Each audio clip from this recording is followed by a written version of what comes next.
बिस्मिल्लाहिर्रहमानिर्रहीम। सैयदना करीमुन सल्लल्लाहु अलैहि वसल्लम। मैं हूँ homeopathic doctor Zafar Hamid Malik.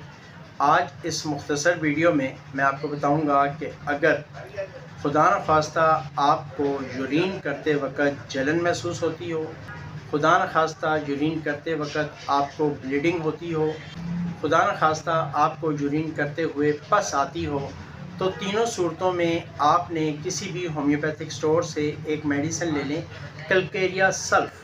Calcarea सल्फ़ आपने लेनी है 12x में।